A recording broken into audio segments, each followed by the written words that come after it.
ስለዚህ አሁን ርቱና ኢርቱ አይተናል። ከዚህ በመቀጠል ደግሞ የምናገኘው ርዕሳችን መስመራዊ ያለ እኩልነት እና ወደረኝነት ትግበራ ነው። ትግበራ ስንል ያው በህይወታችን ላይ በየዕለት ህይወታችን ላይ የቱ ጋር እንጠቀማለን የሚለውን ነገር በምሳሌ ለማየት እንሞክራለን። ስለዚህ መስመራዊ ያለ እኩልነት አረፍተ ነገርን ስናይ መስመራዊ ያለ እኩልነት አረፍተ ነገር ፕሮብሌሞችን ለመፍታት የሚከተሉትን ነጥቦች ማየት ያስፈልጋል። የመጀመሪያው በጥሞና ጥያቄውን ማንበብና ቁልፍ ሀሳቡን መለየት ነው። ቅድም ስናይ እንግዲህ ሀ ለ እያለን እየሰየምናቸው ቁጥሮች አሉ። ስለዚህ እነሱን ለመሰየም ጥያቄው ምን ይላል የሚለውን ነገር መረዳት ያስፈልጋል። ሁለተኛው ያልታወቀውን ቁጥር በተለዋዋጭ መሰየም። ስለዚህ ያላወቅነው ቁጥር ፈልጉ የተባልነው ቁጥር ሊሆን ይችላል፣ ወይም ደግሞ እዛ ጋር የሌለው ቁጥር ሊሆን ይችላል። ስለዚህ የኛውን በተለዋዋጭ መተካት ነው። ሀ ብለን ሊሆን ይችላል፣ ቀሸ ደስ ያለለን ተለዋዋጭ መተካት ነው ትክክለኛ ዋጋውን እስክናገኝ። ሶስተኛው የሚሆነው የምንጠቀመውን ያለ እኩልነት ምልክት መለየት ነው። ስለዚህ አሁን ለምሳሌ ይበልጣል ያንሳል ሊሆን ይችላል፣ ወይም ደግሞ እኩል ይሆናል ሊሆን ይችላል። ስለዚህ የትኛውን እንጠቀማለን የሚለውን ከፕሮብሌማችን አንብበን መረዳት ነው ማለት ነው። የመጨረሻው ያለ እኩልነት አረፍተ ነገር መጻፍና መፈለግ ነው። ስለዚህ የሆነ የሰጠንን ፕሮብሌም አንብበን ይሄኛው እኩል ይሆናል ይሄኛው ብለን አረፍተ ነገራችንን ከጻፍን በኋላ መጨረሻ ላይ የተለዋዋጫችንን ዋጋ ለማግኘት መፍትሄውን እንፈልጋለን ማለት ነው። ሁለተኛው ደግሞ የወደረኝነት ፕሮብሌሞችን ለመፍታት የሚከተሉትን ነጥቦች ማየት ያስፈልጋል። የመጀመሪያው የሚፈለገውን የወደር ቃል በተለዋዋጭ መሰየም።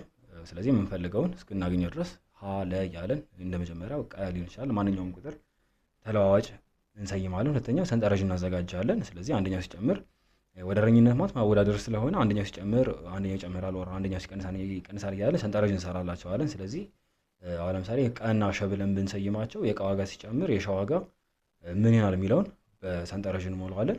ስለዚህ ዝምድናቸውን ለማግኘት ደግሞ ቀመር እናበጅላቸዋለን። ከዛ ቀጥሎ ደግሞ የወደሩን ተስማሚ አሰራር ዘዴ በመምረጥ መፍታት።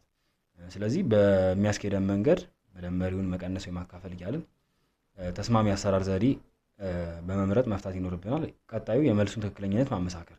ስለዚህ ያገኘነው መልስ የመጀመሪያ ያገኘነው ቀመር ላይ እንተካና እውነተኛ ነው አይደለም የሚለውን ነገር እናያለን። ከዛ በኋላ በመቀጠል የፕሮብሌሙ ውስጥ ከቀረበው ጥያቄ ጋር የተገናዘበ መልስ መስጠት ናቸው። ስለዚህ እነዚህም በምሳሌ ሁለቱንም በምሳሌ የመጀመሪያው አፈወርቅ በክረምት መጀመሪያ የቁጠባ ደብተሩ 500 ብር ሲኖረው ነገር ግን በየሳምንቱ 25 ብር ለካርድ ቢያወጣ በክረምት መጨረሻ ከ200 ብር ያላነሰ እንዲኖረው ለምን ያህል ሳምንት ከአካውንቱ ብር ማውጣት ይችላል? ስለዚህ አሁን የተሰጠን ፕሮብለም ነው። እስካሁን ተንሳራ የነበረው ቀመሩ ይሰጠና የቀመሩን ያልታወቀውን ዋጋ ማግኘት ነው የተለዋዋጫችንን። ስለዚህ አሁን የዚህ መፍትሄ እንፈልግ በተለዋዋጭ መሰየም ነው። ስለዚህ እዚህ ጋር የጠየቀን ምንድነው በየሳምንቱ 25 ብር ለካርድ ቢያወጣ በክረምቱ መጨረሻ ከ200 ብር ያላነሰ እንዲኖረው ለምን ያህል ጊዜ። ስለዚህ እየተጠየቀን ያለ ነው ጊዜ ነው ማለት ለምን ያህል ሳምንት እየተጠየቀን ያለ።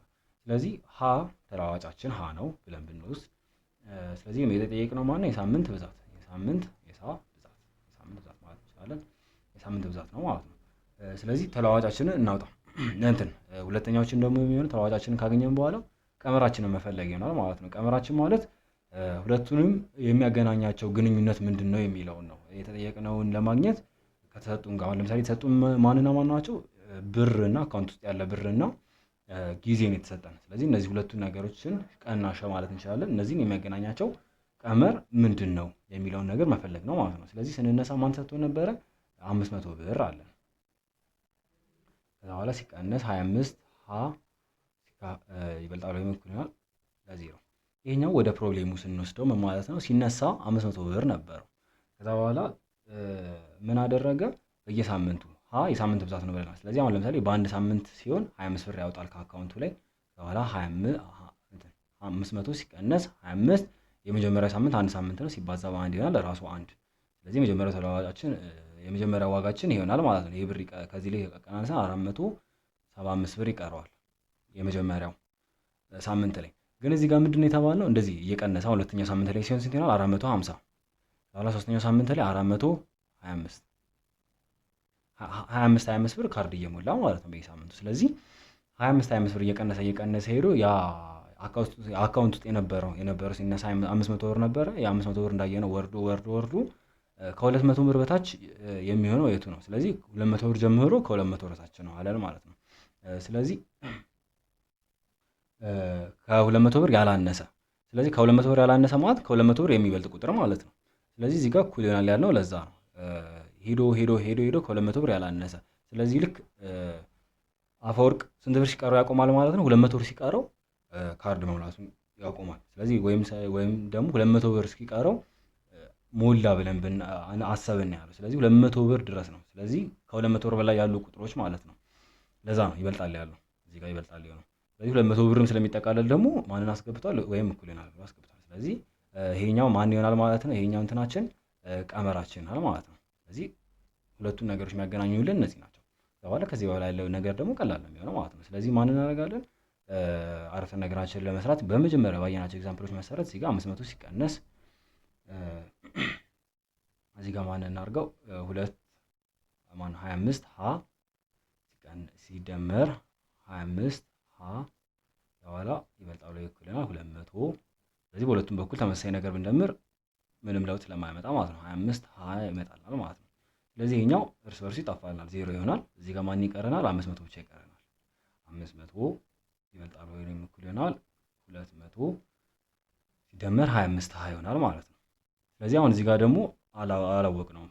ስለዚህ እዚህ ጋር ማንን እንቀንሳለን ማለት ነው? 200 ከሁለቱም በኩል እንቀንሳለን። ስለዚህ እዚህ ጋር ሲቀነስ 200 በኋላ እዚህ ጋርም ሲቀነስ 200 እናደርጋለን ማለት ነው። ስለዚህ ይሄኛው 200 በ200 ይጣፋልናል፣ ምክንያቱም 0 ስለሚቀር ማለት ነው።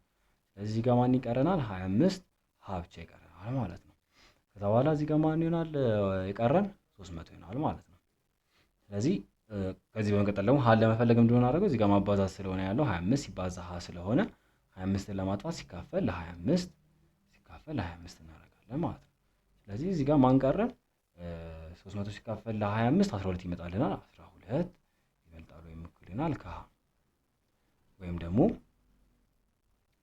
ስለዚህ ማዞርም እንችላለን። ስናዞር ምን ይሆናል ማለት ነው?